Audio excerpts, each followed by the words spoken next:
Richard Eliezer Pudihang Lumiu atau Baradae membuka fakta baru kasus tewasnya Brigadir J yang terjadi pada 8 Juli lalu.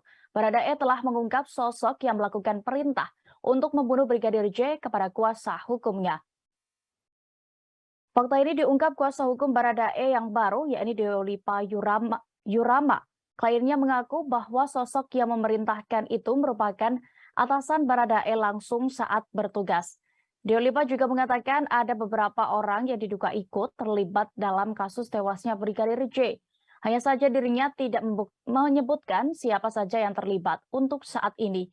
Deolipa menyebut bahwa ada sejumlah instruksi yang diperintahkan oleh sosok atasan itu kepada Baradae. Disebutnya, sang klien diminta membuat skenario dalam kasus penembakan Brigadir J, sehingga terungkap penjelasan Baradae yang disebut skenario terdahulu adalah omong kosong termasuk soal tembak-menembak. Hal tersebut juga dikemukakan maksud kami oleh kuasa hukum Baradae lainnya, yakni Muhammad Burhanuddin, dan telah dijelaskan dalam BAP atau berita acara pemeriksaan polisi. Burhanuddin juga mengungkap titah lain yang diperintahkan sosok atasan tersebut.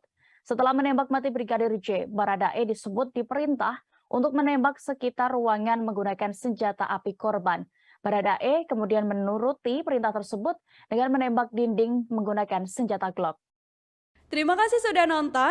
Jangan lupa like, subscribe, dan share ya.